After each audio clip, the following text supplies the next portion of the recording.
Hello everyone. In this video I'm gonna show you how to do an ILS landing using an Airbus airplane series. It doesn't matter which one, it's possible for A320neo, A321, A330 or even A380. It's pretty much the same for all of them, and it's also the same way for Boeing, just a bit different in the menus. But if you know the basic concepts and you know the aircraft, you can basically perform it. It's going to be a very simple demonstration. It's not going to involve many different charts and technicalities, just the essential things for you to do in a smooth ILS landing. So let's go.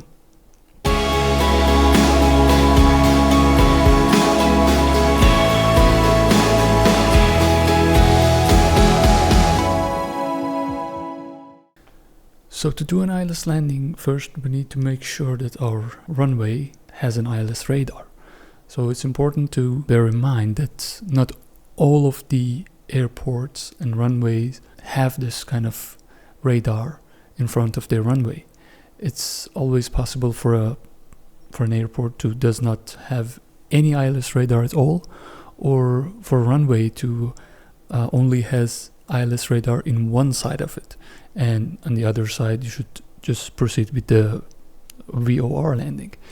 So it's always important to notice that and consider that before performing a flight.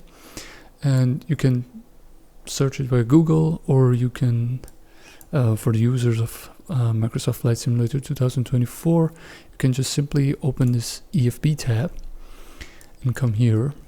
For example, in the arrival, you can choose Frankfurt. For example, here, you can see that for runway 25C, we have ILS 25C here. And if, for example, we go for 25L, again, we have ILS 25L. But when we choose one of them, for example, runway 18, there's no ILS for this runway. So there's no ILS radar, so therefore you cannot use the localizer and glide slope for that. So it's always important to think about it and consider that before starting a flight.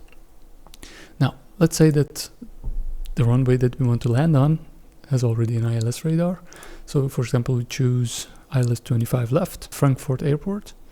And here you can click on this information button, and there's an icon here for the charts.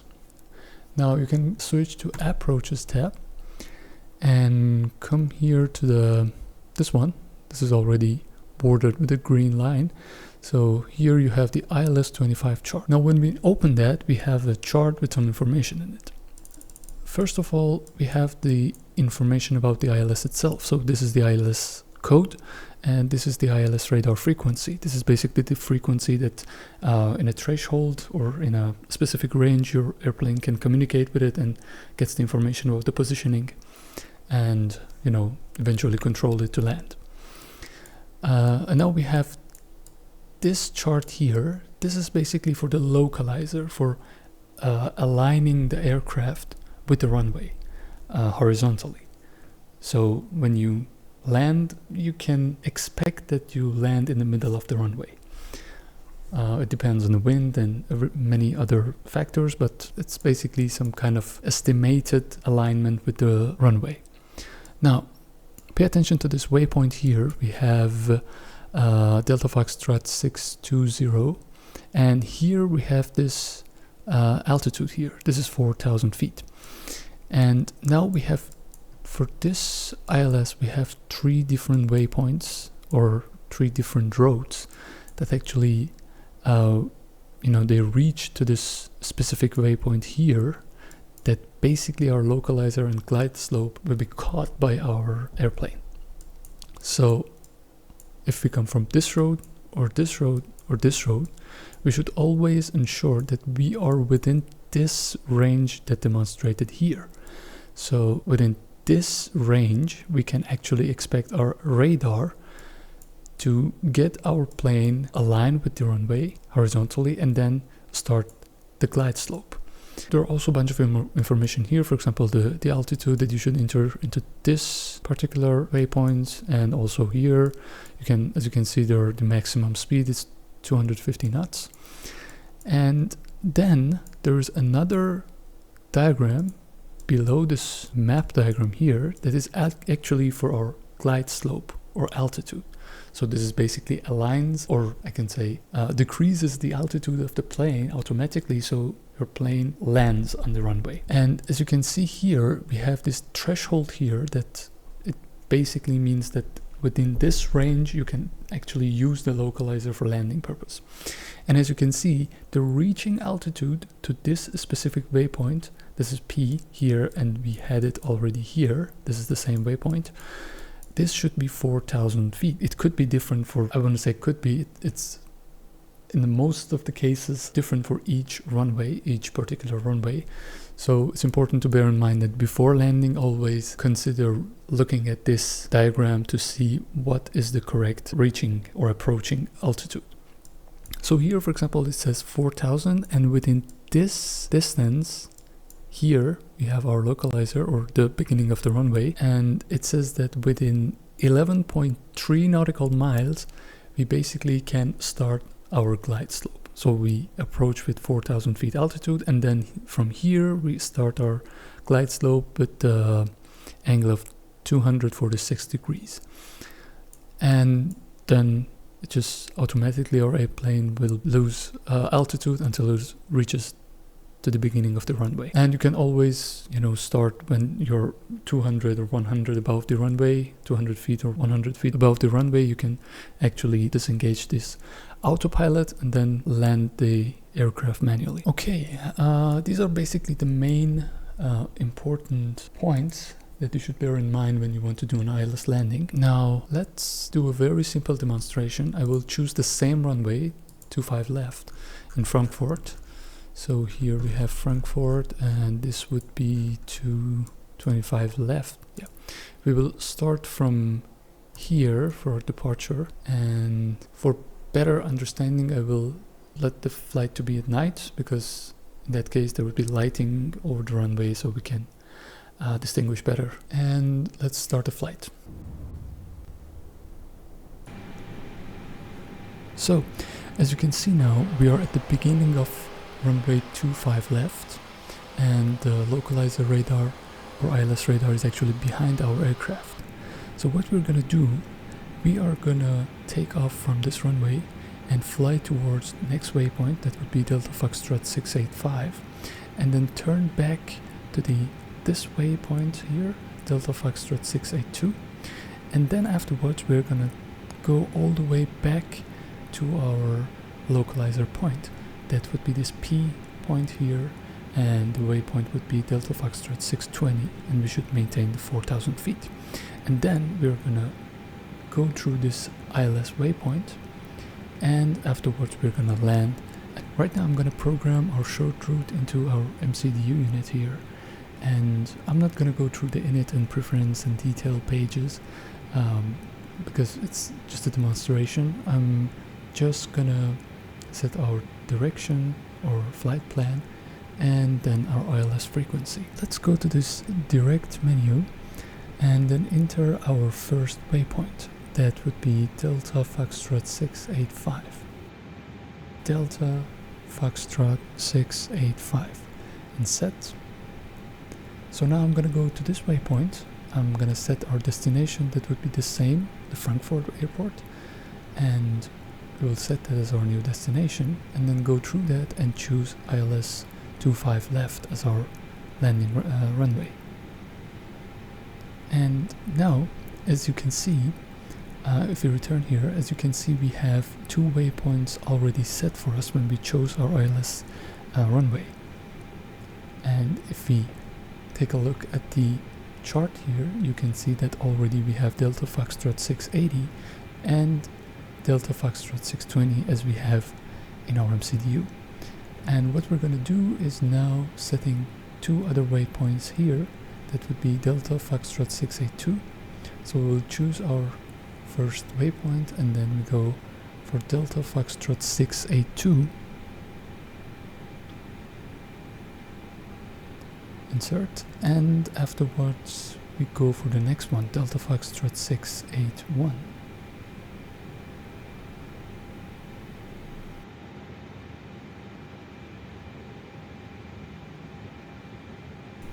Now we can set our altitude and speed for our waypoint, so we have 4,000 feet here, and we can set it using this menu. Now 4,000 feet, and also we have 5,000 feet for the previous waypoint that we can set it as well. Okay, and also we have this speed here that we can set it. So we have the speed of 250 knots, but we can set to 20, that's okay. And here again we have 220 knots that, as you can see, it's already set here. For our localizer waypoint, that would be Delta Foxtrot 620, we have 4,000 feet set. So it matches with the 4,000 feet altitude that we have in our chart. Now the next step would be setting our ILS frequency that we have it in the chart right here. Now if we go to radio nav menu, and we have this ILS and frequency here. The ILS would be this code that we have here, so India Foxtrot Sierra Whiskey, and if we set that, it will automatically matches the existing frequency in the database, and as you can see now we have 111.15 that matches with the one that we have in our chart, so we choose that and it's already set. And we can quickly just search for our airport's weather information, and as you can see we have the QNH of 1018 for Frankfurt tonight. So we can set it here, so we have the correct altitude, and we can also set our cruise altitude. That would be, for this flight, would be 5,000 feet. And also we can set the speed to 220 knots as we have for this waypoint. And also the heading should be the heading that we are currently at, the direction of our runway. And now we are ready to take off. So we will set the flap to 1, parking brake release, and thrust to toga. As you can see, there are warnings because we didn't set all of the performances, but you will not have this problem when you do a full flight and get your flight plan from SimBrief, and this will automatically program all of the information into your MCDU, and then you're not gonna have any problem for the ILS and all of the other information for your flight. So landing gears up and thrust to climb, flaps 1, flaps retracted, and now autopilot. So we have a bit of deviation here, so we should set our direction again, so Delta Foxtrot 685 again, and there's a discontinuity that we can clear, and as you can see we're already turning.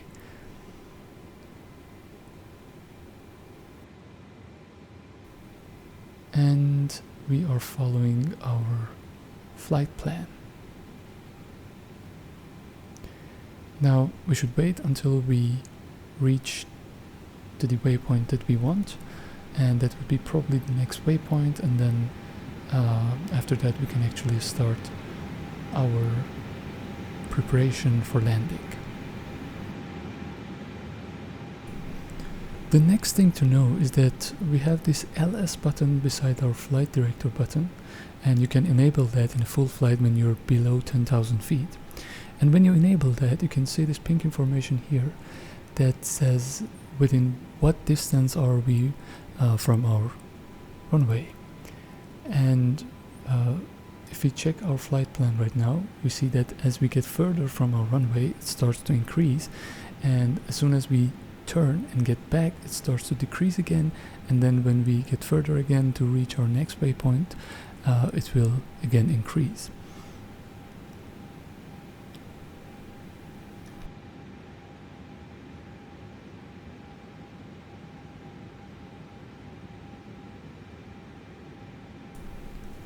So now, as you can see, we are about 8 nautical miles from our runway, and as you can see, we are turning, and as we turn and then get back and get closer to our runway, it starts to decrease. Now, If you pay attention, you can see this pink diamond here that actually shows our heading matching with our localizer. And when we approach the point, the waypoint, that we are gonna actually do our last bank and align with our waypoint, it will start moving towards this yellow line. And when they get aligned, it means that our localizer got our heading, and it basically means that we are aligned with our localizer. There's also another pink diamond that moves vertically, and it shows our altitude matching our glide slope, and it will move towards this yellow line here. And when they got aligned with each other, it means that our altitude matches our glide slope. And when they get basically aligned, and we started our approach phase, the aircraft start to descend until it reaches the altitude of the runway. So we reached to our second last bank waypoint, and right now, as you can see, we are within 22 nautical miles of the beginning of our runway, and basically you can start the process of landing within 14 miles, like setting the flaps and ground spoilers, speed brakes, and any other stuff. But it also depends on the weight and other factors of your aircraft, but in the simulator you can do that. And I will wait a bit until we reach this point, and then we'll start getting ready for the landing. And also consider that in our chart we had this 4,000 feet here. So right now we can start descending to 4,000 feet. It may not start, I don't know, right away, because it's on autopilot, and this will determine when it should start descending. But we can go to our FCU panel and set our descent to 4,000 feet, and then wait until we reach to that point that we start the landing phase. Also, remember that this process would be the same when you are doing a full flight, and set your flight plan using SimBrief or other tools, and then load it into your MCDU. So that would be pretty much the same. And as you can see here, we have this second diamond here that appeared, I think, a couple of minutes ago. And then as we reach to this point, it will start moving down through this yellow line. Now, as we reach to our final waypoint, and this would be our final bank, you can pay attention to this diamond that start moving toward this yellow line here.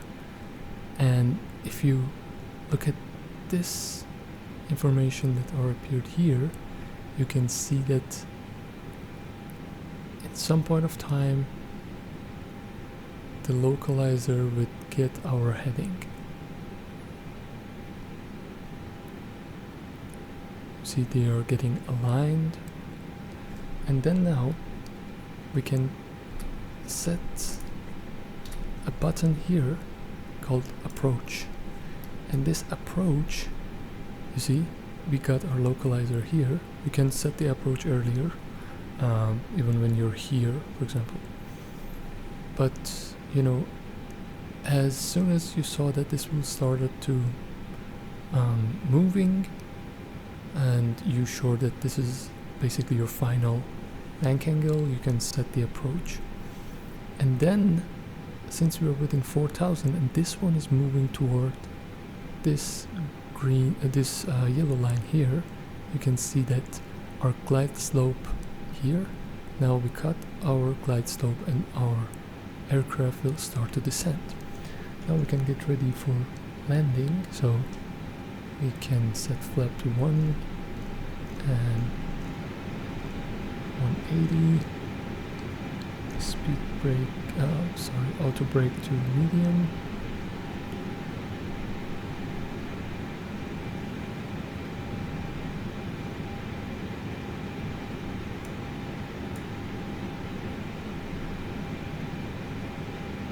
So now you can see that these two information change to glide slope and localizer. This means that we are inbound, and in a full flight you can actually report on localizer to the ATC. You can communicate, and then it basically means that I got the glide slope and localizer and correct heading. I'm aligned with the runway right now, and I want to land. And if it was clear, they will give you the landing clearance. And it's very simple. You can just call the tower. So you set Frankfurt Tower, your call sign, for example, I don't know, Lufthansa 245, on localizer, or report on localizer, something like that. Flaps 2, speed to 140.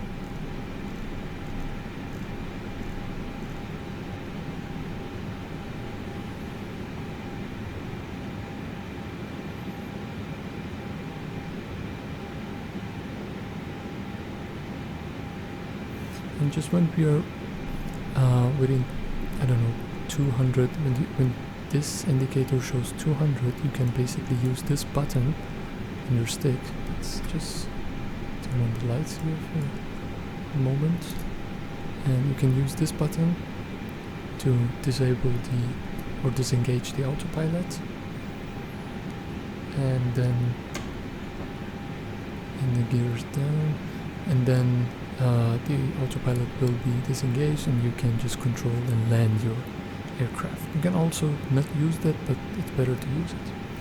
Let's turn off the tail lights. So as you can see, we are within 1000 over the runway surface. You can check that here. And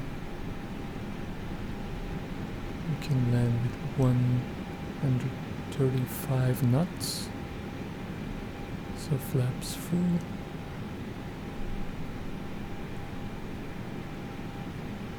As you can see, it just automatically decrease the altitude and descent, and you can see that we are still aligned with the runway, but it's not too accurate. It's good, but it's not too accurate, so you also have to check 400 visually to see if you're within the center of the runway. 300 Now that we are close, it says land. 200 200.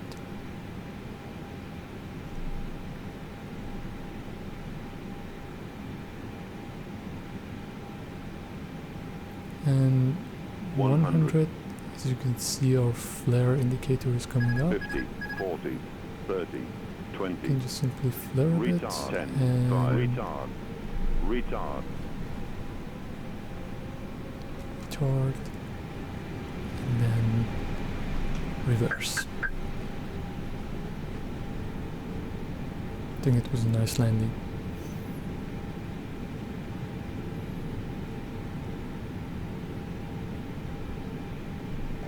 And then you can manually brake to disable the auto brake, and you can vacate the runway or wait on runway, depends on the scenario, and then parking brake set. And that was it. You see, it was very simple. I could go through all of the details, but it would be overwhelming, so just for a nice ILS landing, if you just decided to